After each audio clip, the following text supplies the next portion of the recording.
Fala, galera do Vascão. Ontem o Vasco perdeu para o Ceará jogando fora de casa. Primeiro tempo apático. Um gol, primeiro gol que o Vasco sofreu. Uma bobeira, uma bobeada da zaga. Nossa, que bobeira, que gol ridículo que o Vasco sofreu, né? Poderia ter saído com um empatezinho, poderia ter saído com um pontinho lá do Nordeste, mas não deu, né, galera? 2-1 para os caras. O Vasco vai precisar buscar pontos fora de casa. Campeonato Brasileiro tem que buscar pontos fora de casa, porque o Vasco não vai vencer todos os jogos em São Januário, né? Esperamos que não tenha derrota, mas que o Vasco vai empatar algum jogo em São Januário, isso eu não tenho dúvida. Se tem uma lei que dá certo no Brasil, é a lei do ex, cara. Ó, a Fernandinha veio aqui pra trás. E essa pra nem... mudar de assunto. Essa nem prende. O próximo assunto é Vasco. Essa aí... Eu já falando de lei, julgamento. Estamos juntos há quanto tempo aqui nesse programa? 4 anos. É a nossa 4ª temporada, né? Nós temos uns códigos aqui, né? Corporais. Que eu não posso falar. Eu sou a única que tem um ponto eletrônico no ouvido. Eles não. Então, eu não faço as coisas aqui da minha cabeça. Vai, muda o assunto, não sei o quê. E aí, quando eu venho aqui pra trás, eles já sabem. É pra gente mudar de assunto. Quando eu ponho a mão no ombro, é porque tem que parar de falar. Quando eu chego aqui e faço assim, ó, é que tem que parar de falar. Quando eu paro aqui, é que eu paro. Tem que parar, mas tá tudo bem, né? Quando eu passei aqui, o engraçadinho ali já sabia que a gente ia falar daquele assunto que tá ali escrito no TP.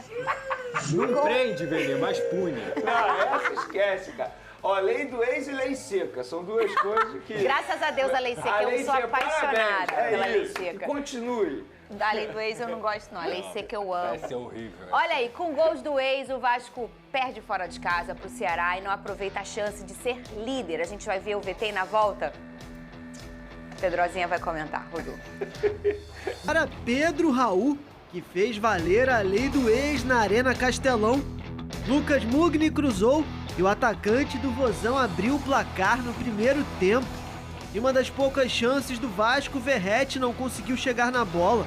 O Cruz Maltino sofria na criação e ainda perdeu o Payet, que sentiu um problema físico. E o Ceará seguia atacando. Em mais um apagão da defesa Cruz Maltina, Guilherme deu o passe e Pedro Raul fez mais um.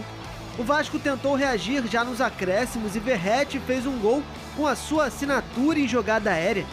Mas já não dava tempo para mais nada. Final, Ceará 2, Vasco 1. Vitória do Vozão contra um Vasco pressionado e que ainda não venceu fora de casa no Campeonato Brasileiro. Muita coisa para falar, principalmente a diferença do Vasco jogando em São Januário e fora de São Januário. Isso não é de hoje, e não é de hoje que eu falo aqui, ó. A torcida do Vasco, ela é realmente um 12º jogador. Quando o Vasco estava no seu 2º ano na Série B, a torcida do Vasco pegou o Vasco e falou: sai dessa Série B que você não tem pra tu tá aí. Não foi mais ninguém. E hoje, mais uma vez, isso fica muito nítido, que a torcida do Vasco, ela é um diferencial. Se não fosse a sua torcida, o Vasco estaria desse jeito aí, como perdendo sempre, porque é o que faz fora de casa. Pedrosa, o que tá acontecendo? São times muito diferentes, jogando dentro de São Januário e fora de São Januário. Os números explicam isso também. São 8 gols nos últimos 3 jogos fora de casa, 3 contra o Melgar, 3 contra o Corinthians e 2 contra o Ceará. Vale lembrar que hoje o Vasco tem 7 gols sofridos no Campeonato Brasileiro. E se a gente for lembrar dos gols, muitos desses erros também, além de coletivos, são individuais. Contra o Santos, o Paulinho entrega a bola no pé do Tiquinho, o Barreal vai lá e crava. 2 gols contras, Hugo Moura e João Vitor. Contra o Corinthians, o João Vitor também cai completamente perdido ali no lance, em que o Memphis acaba indo na cara do gol. Ontem, o João Vitor, ele fez uma partida terrível novamente, porque esse lance aí, que ele cabeceia, é um absurdo, gente. Um zagueiro de Série A de Campeonato Brasileiro não pode cometer esse erro tão tosco como cometeu. E o Lucas Freitas, que também foi o companheiro do João Vitor na partida de ontem, o Pedro Raul estava atrás dele. Estava atrás dele e o Lucas Freitas não consegue acompanhar o Pedro Raul. Mais uma vez, lançamento na área, João Vitor fica olhando e aí o Pedro Raul faz o 2º gol para tornar a história do jogo ainda mais cruel para o torcedor vascaíno de ter tomado 2 gols do Pedro Raul. Só que assim, se for olhar o lado coletivo, o Vasco não jogou absolutamente nada no primeiro tempo. Foi uma postura terrível do time do Carille. O senhor Payet, ó, a revoar, tchau, um abraço, não joga nada quando joga como titular da camisa do Vasco da Gama, só consegue jogar ali os 20 minutos, aparece aqui, faz uma graça ali, mas quando inicia, que precisa chamar a responsabilidade, quando precisa ser a válvula de escape que o Felipe Coutinho estava sendo muitas vezes na saída de bola, não jogou absolutamente nada. E é -1 sem bola, porque não marca, finge que cerca. Na direita, o Garré também sentiu a sequência de jogos que ele teve e não jogou nada. Na esquerda, o Nuno ficou sobrecarregado e teve que sair no intervalo porque estava muito cansado também. No segundo tempo, o Vasco melhora. Tava 1-0 o Ceará já, o time melhora um pouco com as entradas do Ryan, do Jair, do Alex Teixeira e também do Adson. Se torna um time muito mais dinâmico do que estava sendo no primeiro tempo. E estava começando a parecer que ia empatar a partida. Um lance do Ceará e aí a gente viu novamente a falha defensiva, não só do sistema bagunçadíssimo do Fábio Carille. Se o Fábio Carille é técnico defensivo no Vasco da Gama, ele não se tornou mais nada disso. Ele parece até uma esponja. Você aperta, vai sair água, vai sair água. Essa é a sina do Vasco nessa temporada.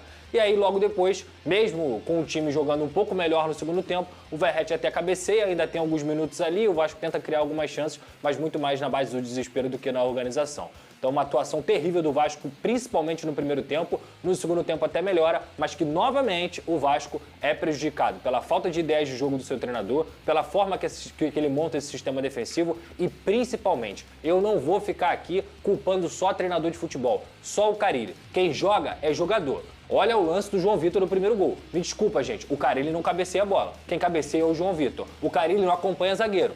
Quem acompanha é o Lucas Freitas. E se for olhar o Campeonato Brasileiro inteiro, é cheio de falha individual. Falha técnica que um jogador de Série A que ganha muito bem, não é pouco não pode cometer, na minha visão, dentro do Campeonato Brasileiro. Então o Vasco ontem foi uma bagunça no primeiro tempo, melhorou ofensivamente no segundo tempo e continuou a bagunça no sistema defensivo com a cereja do bolo, que sempre vem sendo as falhas individuais dos seus atletas. Não tem técnico que dê jeito nisso não, tá? O que é? Peraí, Vini, aqui, ó. O que é uma foto pra acalmar o Pedrosa? Hã? Ai, gente! Vocês são muito irritantes. Sério, para com... Tá vendo?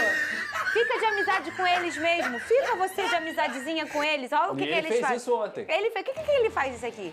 Pra ouvir a torcida. Fala aí, fala já mais. tá acostumado, né? Ô Vene Casagrande, eu vou escutar o Carille. Na volta eu quero fazer uma pergunta pra você. Fechou. Porque o Carille falou após a derrota fora de casa. Cadê? O que mais me incomodou foi a postura do nosso time. Né? A gente tem que saber onde nós estamos e respeitar onde nós estamos. Uma postura muito ruim. Melhoramos um pouquinho no segundo tempo, mas o primeiro tempo principalmente. Uma postura muito ruim, um jogo lento. Não tratamos o jogo como uma decisão, como tem que ser. Venê, o Pedrosa trouxe aqui dia a dia o termômetro da permanência do Carille. E chegou na semana passada e falou, Fernando, olha só, o importante é ele fazer uma partida contra o Puerto Cabello e contra o Sport, né? Venceu as duas. Aí ficamos, será que foi? Será que não foi? E agora, o Vene Casagrande, o que você acha da situação dele? Porque essa não foi uma boa apresentação do Vasco, mas o Pedrosa trouxe um recorte aqui que tiveram muitas falhas individuais. Isso aí depende do treinador, perfeito? Só que a sequência do Vasco é muito pesada, Vene. Eu queria que você me desse a sua opinião em relação a essa manutenção do Carille. Você acha que ela vai acontecer? Qual você acha o futuro do treinador? A minha opinião é a mesma. É opinião, né? É a minha opinião. Bem antes desses dois jogos aí. O Carille, ele tem prazo de validade no Vasco da Gama. Sério, Vene? Pra mim, não vai demorar para ele ser demitido. E eu vou ser bem sincero. Olhando a sequência que o Vasco da Gama tem pela frente, o Paquito terminou o bom VT dele dizendo: o Vasco continua tendo dificuldades longe de São Januário. Você falou isso no seu discurso. O Pedrosa mencionou muito bem que o Vasco encontra dificuldades quando não joga em São Januário. E a próxima sequência do Vasco da Gama é Flamengo no Maracanã, Campo Neutro. Cruzeiro fora de casa e Palmeiras também fora de casa, embora seja mando do Vasco da Gama, mas o Vasco vendeu esse mando para Brasília. Então, o que me faz crer que o Vasco vai melhorar da água para o vinho? Porque a apresentação que o Vasco teve ontem contra o Ceará é extremamente preocupante. E o Carille, ele foi muito bem, porque ele criticou os jogadores. E a atuação dos jogadores foi horrível, horrível. O que o João Vitor fez ontem é assustador. Um zagueiro do nível dele, do custo que ele teve pro Vasco da Gama. E já tem idade, né? 26 anos. Mensalmente, né? Com certeza, o salário dele não é baixo, deve ser um dos maiores salários. $1 milhão, velho. Olha isso. E ele fez o que ele fez ontem, é um absurdo. Então, o que me faz crer que o Vasco vai melhorar da água para o vinho, ele não tem muito tempo para trabalhar, para treinar os jogadores, vai ser na base de vídeo. E ele vai ter uma sequência extremamente dura. Então, acho que a vida do Carille no Vasco da Gama é questão de tempo de ele ser demitido. Só tem um jogo em São Januário que é na Copa Sul-Americana, terça-feira. Mas no Brasileiro, a sequência é essa que o Vini falou. É porque eu citei o brasileiro, obviamente. E o número dele impressionante. 100% de aproveitamento dentro de São Januário. Mas não é dele, né, esse número. É dele, da torcida do Vasco. Mas a torcida do Vasco... A torcida jogou um pouco contra ele em alguns momentos. jogou. Mas assim, eu acho que São Januário, o torcedor que vai a São Januário, ele tá cansado, Fernanda. Ele tá cansado com toda a razão, entendeu? Ele tá cansado dos últimos 25 anos. Então, quando ele vê o time não fazendo o mínimo que é conseguir jogar bem em São Januário, vence, mas não consegue jogar bem, em alguns momentos até joga bem, mas também oscila bastante, sofre bastante em alguns momentos. O torcedor cansa e o torcedor tem todo o direito de protestar, de vaiar. Infelizmente, eu gosto quando vai dentro do jogo, não gosto, acho errado. Mas e aí, vai cobrar o que do torcedor do Vasco? Porque no final das contas, Fernanda, o que talvez tenha faltado um pouco para uma parte da torcida é um pouquinho de pé no chão e enxergar que o Vasco é um time de meio de tabela. E talvez tenha faltado pro presidente também. Mas eu acho, Pedrosa, aí eu vou defender a torcida. Foi uma expectativa criada pelo presidente, como você Mas mencionou. esse que é o ponto. Talvez o presidente também tenha que colocar o pé no chão. isso aí. Porque quando ele falou top 8, eu falei aqui, top 8 não é não. Inclusive expôs o Top Carille, 8, né? né? Expôs. o Carille. É top 12. É top 12. Esse time é top 12. E vai brigar por alguma coisa. Agora, esperar que o Vasco... Por exemplo, qual é a média de pontuação do Vasco no Campeonato Brasileiro? 2 jogos, 2 vitórias em casa. 2 jogos, 2 derrotas em casa. 1,5. Se terminar o campeonato assim, o Vasco termina com 57 pontos, se eu não me engano. 59 pontos. Alguém acha que o Vasco vai fazer mais de 60 pontos no Campeonato Brasileiro? Não. É lógico que não. Seja lá quem for o treinador. É verdade. Agora, cobrar desempenho, com toda razão. Verdade. Com toda razão. Mas tem que botar o pé no chão. Encarar o seguinte, top 8 não é top 8. É top 12. E se quiser ser top 8, tem que buscar lá no meio do ano na janela. A pressão aumenta, como vocês falaram, Sim. né? Porque se a gente entende, o Vasco, o próprio torcedor é muito racional. Sim. Geralmente não é, mas o do Vasco já chegou no momento que ele é. Ele é racional. Quando não mistura política, que tem muita coisa política, Não, eu tô ele falando fica um pouco mais do racional. torcedor, né? Sim. O que o torcedor pensa? O Vasco vai brigar ali pro meio de tabela e vamos tentar buscar a Sul-Americana. Sim. Mentir? Não, Alguém acha que algum torcedor... Mas quando você começa a ver algum jogador que ganha 1 milhão, o presidente fala que é top 8 e tudo isso acontece, você começa a pensar, putz, eu acho que dá pra eu sonhar. E não dá.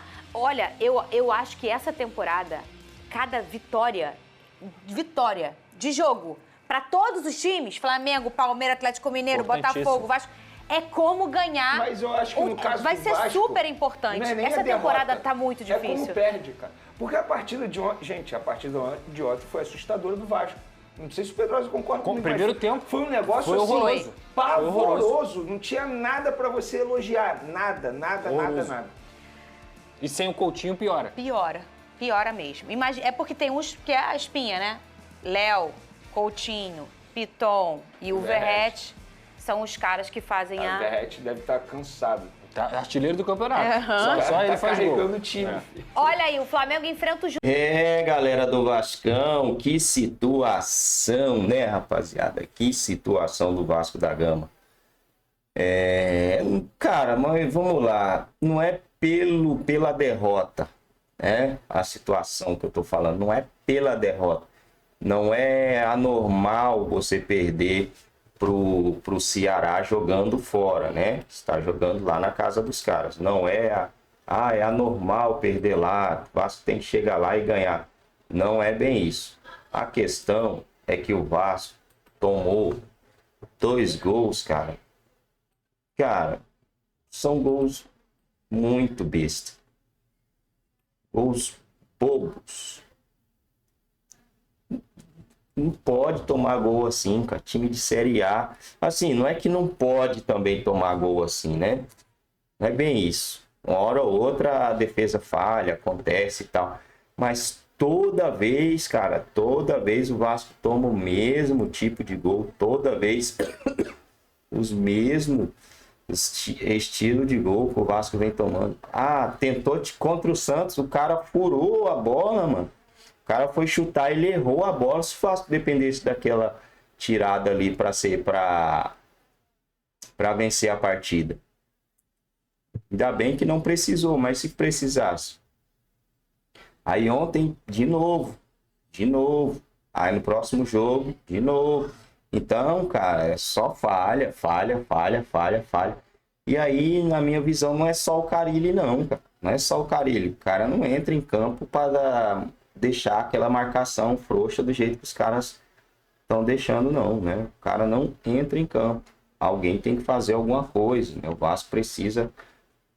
Por que não vende essa SAF logo? Por que não acha alguém? Por que não resolve? Por que não fala o que está acontecendo? Porque precisa.